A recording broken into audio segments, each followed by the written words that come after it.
But let's get through this. The first card that we have coming up for you is the Moon. And that's in the position of the underlying energy for your reading. Now, the Moon can often indicate confusion, things not being as they seem. It can sometimes say that we're not in possession of all the facts, that there are things going on that we don't know about. Now, I don't usually see this as a card that indicates lies, unless there's like other cards that come up, like the Seven of Swords, or, other cards that would indicate that kind of betrayal or lying or treachery even. Looking ahead at some of the other cards, I just kind of feel like you don't see everything clearly right now. That's not a bad thing. It's kind of suggesting to you to go by your intuition, to go by your gut feeling. I think it's important for you, Gemini, to be reminded to do that sometimes. You are an air sign, and I should know, I have an Aquarius sun, so I know how it is. We often rely solely on our logic and, how we process things and work through them at a very logical level. But when the Moon comes up, especially for a sign like you, it can be that you're not getting that kind of input for you to logically process information. Now, that can be disconcerting, but that doesn't mean that you cannot still know what to do or know which direction to go in. You just have to rely on your intuition and your gut feelings. I often see the Moon card as we're on a path, and if we were walking that path in the sunlight, we'd be able to see exactly where we were going and know what was around us. When the Moon comes up, we're still walking that path, but we can't see things clearly. Now, you can keep going on faith, knowing that you're going in the right direction, or you can stop, or you can be afraid. The choice is yours. I feel that a lot of you, even if you don't have all the information right now, you are still moving forward. You are still going in that direction. Why do I say this? Well, you have some great cards coming up in the rest of your reading, but if we move on to the card that's at the heart of the reading, what indicates your current problem or circumstance, we have the Queen of Cups. Now, this may indicate you or indicate someone that you're either with, like your partner, or someone that you're interested in. This can even indicate the kind of person that you want to be with. And the Queen of Cups she's the most intuitive out of all the queens. And I know I'm talking about queens, and I'm going to be referring to her as a she, but as I always say, the energy can apply to you whether you identify as male or female. So as I say, the Queen of Cups is very intuitive. She's reached mastery in her emotions. She's very caring. She's very loving. She's very supportive. She's a very soft, caring energy. And I don't mean that to make her sound weak, because she's not at all. She's confident in her emotions and how she expresses them, and receives expressions of emotions from other people. Some of you may be looking for this kind of a lover, someone who's very kind of emotionally expressive, or you may be feeling that yourself now. And it wouldn't surprise me if this is how you are feeling, Gemini, because of the Moon card as the underlying energy. In which case, that's great. You can use, the Queen of Cups, as with all the cards, it can go two ways. The kind of dark side or the negative side of the Queen of Cups is she can get lost in romantic delusions. She can get lost in kind of the more kind of darker emotional aspects. That's always the possibility there. So if you are feeling confused and not really sure of what's going on around you, it can be kind of easier to kind of get lost in illusions and delusions and fantasies. But I kind of feel, especially with the strong cards that come up everywhere else, that this is you kind of accessing your emotions, coming from a more emotional place rather than a logical one, which I actually feel is a good thing for you. If anyone can access the Moon energy and know how to traverse that landscape, the moonlit landscape, it's the Queen of Cups. She would do it, because she would access her intuition, and she would know that it was the right way to go, because she would go on faith alone. And I kind of feel like that's where you're being pushed to go right now. In the past, you have the Queen of Pentacles. So this may refer to your energy in the past, or someone that you dealt with in the past. The Queen of Pentacles may refer to an earth sign. I don't know if I said this, but the Queen of Cups, it can refer to a water sign, which would be a Pisces, Cancer, or Scorpio. Now, I kind of always give the warning with that I say those signs, and you may be thinking, I don't know anyone like that, or my partner isn't that. Always take it with a grain of salt, because what that card really indicates is the energies of those signs, not so much the signs themselves, because I sometimes come up as the Queen of Wands, and that's because that's my rising sign is Sagittarius. But my sun sign is Aquarius, which should make me the Queen of Swords. So it gets a little bit tricky. Always focus more on the energies that come up for that card rather than the signs connected with it. I would happily not even say the signs if it wasn't for the fact that people love to hear it. So, you know, if you know the birth chart of the person that you're dealing with or for yourself, then great. Have a look at where that is in the chart, and that may give you some indication as to what the card applies to. So as I was saying, in the past, we have the Queen of Pentacles coming up, and this may indicate an earth sign, which would be Taurus, Virgo, or Capricorn. But what are the energies of those signs? Well, this is a very grounded person, someone who's very successful, knows what they want and knows how to work for what they want.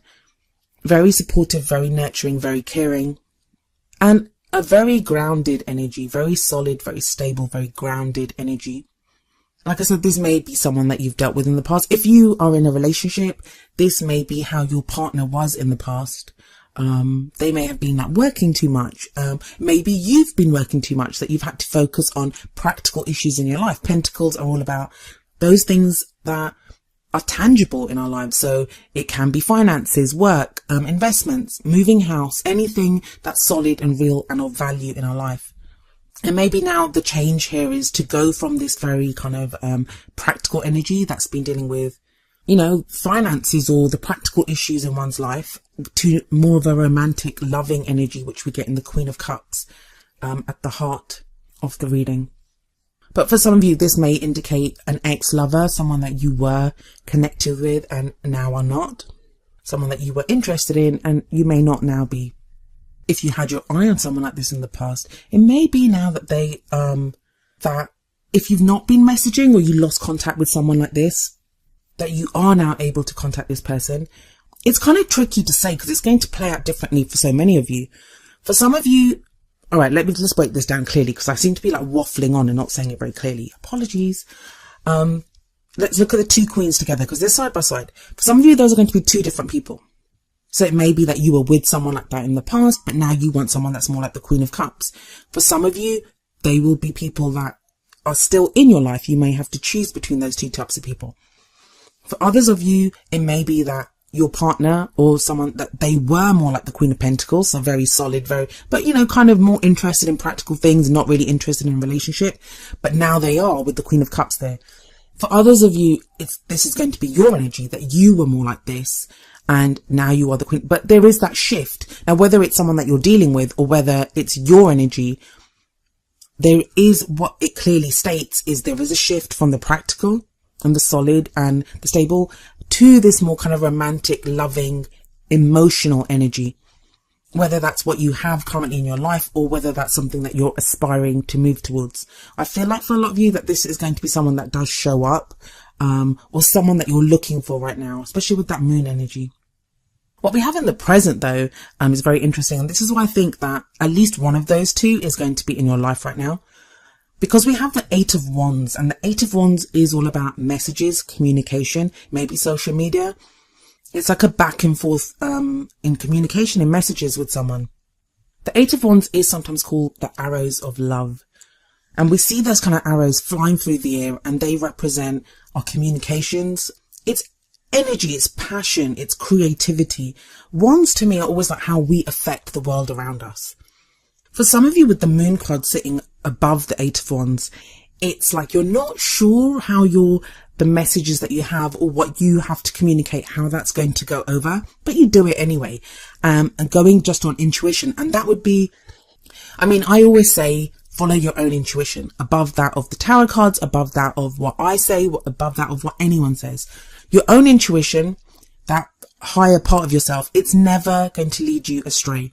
And right now, Gemini, I know as much as you love going by your thoughts, going by the logical analysis of a situation, you're kind of not able to do that. And it's good that you're not able to do that. I mean, have a look at the cards. There's not a single swords card in there.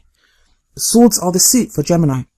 If this reading isn't resonating with you, because you are feeling kind of very logical, I would kind of suggest you try to not think at the moment. And that sounds really strange. But there is kind of logic to that. Mercury, which is your ruler, was retrograde for like most of December, then went direct beginning of January, but has been in its shadow period until for most of January. Mercury is how you think. Mercury is that planet of communication, of thinking, of information, how we process that information and communicate it. So with all of that that's been happening, you've not had access to your ruler like you normally would have. But that's all great stuff. Like, just because you're not able to process things logically, it doesn't mean you don't have instinct. It doesn't mean you don't have intuition. And I think for a lot of you, you're going to embrace this. It's going to feel good to actually feel, and you're going to reach out to someone or communicate with someone, or someone could do that with you and you will communicate back. Even if you normally would have liked to have sat and processed that, you know, whether you should do it or not. I think you're going to go on instinct, and I think that's a good thing to do. The reason I say that is the card coming up as your future energy is the Two of Cups, sometimes called the soulmate card. I'm trying to actually use the word soulmates less in my readings, because one thing that I've realized from comments, from questions that I've received, from the personal readings that I do, from the questions that get asked, everyone has a different interpretation of the word soulmate. I'm actually planning on doing a kind of live Q&A just about soulmates, just to answer questions that people have about soulmates. So if that's something that you think you'd be interested in, please leave a comment and let me know about that. But soulmates, yes. The future energy, the reason it comes up is to show you where you could be headed. That if you follow the energies that are coming up, this is the potential future open to you. And I say potential future because no future is written in stone. Because going by what this reading has said so far, if you decide, for example, that no, I'm going to wait until my brain comes back online, I don't want to follow my instincts, this is too freaky, or you know, that I don't like this, I don't like going by emotional stuff, I want to logically figure it out, then you've just changed your future. You've just changed what you're going to do. You probably won't be as open. You probably won't be as emotionally open in any kind of messaging that you have with someone, because you will kind of feel on the defensive a little bit. But on the other hand, if you embrace your emotional, this kind of new emotional side of yourself really openly, good could come out of it. And you have the Two of Cups coming up in the future. So what does the Two of Cups say, apart from just calling it the soulmate card? It's two people coming together. It's that kind of connection where you meet someone and you feel like it's fated. You've known this person before. They feel like you're missing piece. Like, you know, there's a very deep, intense connection here. And it can be platonic, because at its very core, what it speaks of is a relationship of support, of connection, the perfect combination of two energies of being. So like in a general reading, you can get the Two of Cups, and that can show a great business partnership, someone that is perfect for you, you know, in business. But this is a love life reading. So this could like indicate someone that feels like your perfect partner when you meet them. Now, the future energies don't usually come about during the phase that the reading is for. So, I mean, a lot of this is going to be the Eight of Wands. So maybe you'll be communicating with someone. You may even meet this person online or through social media, but the seed for that feels like it will be born during this period. Where you will be by the end of this period, which is like the middle of February, is the Nine of Pentacles, and that's the kind of crowning energy. And I call it the crowning energy, but it isn't really, if you've been using other spreads, it's not that kind of a crowning energy. What it says is how you're stepping forward, how you're moving towards your goals, how you're moving towards that Two of Cups. And I think it's really important for you not to lose yourself, Gemini. The Nine of Pentacles is a card of independence, of enjoying the abundance that you have created, especially with that Queen of Pentacles sitting above the Nine of Pentacles. It feels like practically you'll be in a much more secure position than you probably have been in a while. But I mean, you can use that in two ways. You can either enjoy what you have alone and not want anyone else. You just think it's great to be single. I've got all this stuff and I just want to enjoy it. And that's your choice. It's a free will dimension. You can do whatever you like to do. But I feel for others of you, this is going to be a great kind of moderating and balancing energy. Because sometimes when the Queen of Cups comes up, if we're feeling really loved up, we can lose ourselves. We can lose ourselves to that love. It doesn't feel like you'll be doing that, especially with this Two of Cups, the promise of the Two of Cups, and especially if you're having like exciting or passionate interaction with someone. The Nine of Pentacles here says that you won't lose yourself. In fact, you'll have something within yourself, and that came about from either your interaction with the Queen of Pentacles or from a time when you had the Queen of Pentacles energy, that you have now created something for yourself and you're ready to share that with someone. Sometimes we can feel like we don't want to get into a relationship because we're still trying to create something for ourselves or to become something ourselves. And it feels like by the end of, by the middle of the month, you'll have reached a place where you are ready to share what you have with someone. And that's a brilliant, brilliant energy to have. You really have had the best reading so far, Gemini. So well done. Congratulations. If you have a look at some of the other videos, what I've been telling everyone is that the new year seems to have begun with this Aquarius new moon. And Aquarius is a sister sign of yours. So it wouldn't surprise me that you have all this kind of great, that, you know, you're benefiting from Aquarius season. And with the new moon that we've had in Aquarius, there are new things coming in for you. But the main message I would give you is go with your emotions. Go with your emotions, Gemini. Having a look at the Oracle cards, the first card that we have coming up for you is engagement. And the card says your love life is ascending to a higher level of commitment. I mean, that says it all, really. It doesn't mean literally that you will get engaged, but for some of you, that may be the goal. That may be where you're headed. It may be now that the person that you are headed towards, with the seeds that are being sown right now, that's what they eventually lead to, is this kind of leveling up, a higher state of, a higher level of commitment within your love life. That's what it always says to me, this card, that, you know, there is that committing to someone or committing to a way of life. Now, I haven't actually like broken it down in terms of if you're in a relationship or if you're single. I've been trying not to do that because it confuses people. I'm trying to stick to just the energies so you can apply that to your own situation. But I mean, if I was to apply it, if you're in a relationship and you're like, I don't want to meet anyone else, I'm with the person that I want to be with, that Two of Cups that comes up as a future energy, that shows a connection with that person like you've never experienced before. That, you know, that you are now connecting at that very kind of deep emotional level. And that may cause you to want to level up in your love life with the engagement card coming up there. For those of you that are single, it's very obvious that you could meet someone like that. Even if there's no one on the horizon right now, it could indicate that. For some of you that are dating or you're not really sure about, you know, how things are going with someone, I feel like that's going to start to clear up very quickly this month, and you will be able to decide what you want to do. Even if there's no one around, even if you're single, I feel like if before you've just been interested in dating or like, you know, casually dating people, your level of commitment to your own love life is going to increase. So you will now think, I don't think I want to casually date anymore. I think I'd like to find someone a little bit more serious. And, you know, you're going to be projecting that when you do go out on dates, if you do date people, it's going to be less casual. It's going to be more committed. You're going to be looking for someone that is more committed. And then the other card that I have for you from the Whispers of Love Oracle deck is appreciate this moment.